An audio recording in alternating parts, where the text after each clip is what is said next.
Okay my dear friends, यो कुरा चाहिँ म एकदम हजुरलाई एकदम सेल्फिसली भन्न चाहन्छु, जुन चाहिँ छोरा मान्छेको पोइन्ट अफ भ्यूबाट मात्रै मैले सोचेर यो कुरा बोल्दैछु। छोरा मान्छेले छोरी मान्छेबाट के कुरा एक्सपेक्ट गर्छ in journal, okay? Number 1 sex sex sex sex sex sex. Number 2 appreciation. Number 3 appreciation. Number 4 appreciation.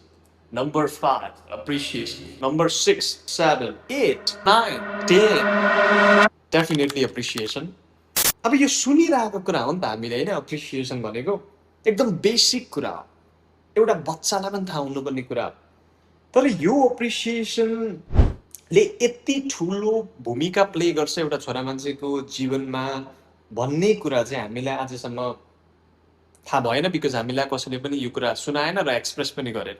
But म तपाईँलाई आज जेन्युनली यो कुरा एक्सप्रेस गर्दैछु। हामी स्क्रोल गरिराख्ने मान्छे हो र हामी स्क्रोल गर्छौँ पनि, अनि स्क्रोल गर्दाखेरि यदि हामीले कोही मान्छे देखिहाल्यो जो मान्छे चाहिँ जिन्दगीमा स्ट्रगल गरिरहेछ भने त्यो मान्छेलाई हामीले yes you can do it, तिमी मेहनत गर्न सक्छौ, तिमी अगाडि बढ्न सक्छौ भनेर भन्नको लागि हामीलाई 5 सेकेन्ड पनि लाग्दैन, 5 सेकेन्ड पनि लाग्दैन त्यो कमेन्ट गर्नको लागि, विच इज गुड। मैले ब्याड भन्न खोजेको होइन, तर हाम्रो आँखाकै अगाडि, हाम्रो नजरकै अगाडि, हाम्रो साइडमा बसेको, आफू सँगै बसेको आफ्नो पार्टनर जो चाहिँ वर्षौँ वर्षदेखि कोसिस गरिरहेछ बेटर बन्नको लागि, बेटर गोल एचिभ गर्नको लागि, तर सायद पनि त्यो मान्छेलाई हामी कमै यस्तो शब्दहरू प्रयोग गर्छौँ होला।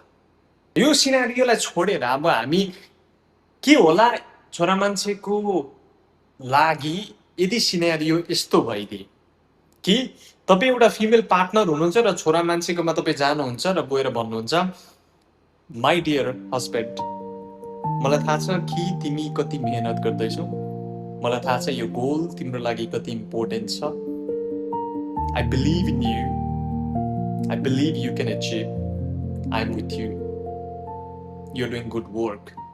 यति भन्नुभयो भने, यति यति यति यही कुरा।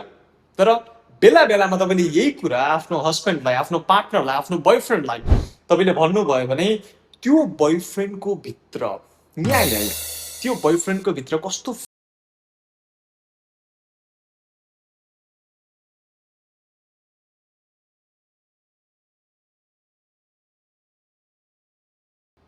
आई डोन्ट नो, त्यो पछाडिको मेकानिजम के हो त्यो मलाई थाहा छैन, and neither you guys care.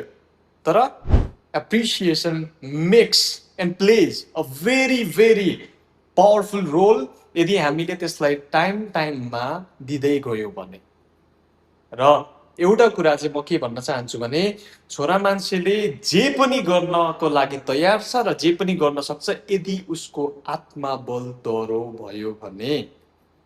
When his self-esteem is bigger, a man can achieve and move any mountain. र यदि तपाईँलाई त्यस्तो लाग्छ, लाग्दैन, के लाग्छ, तपाईँको विचार के छ, please comment down. Thank you so much for watching this video. Thank you.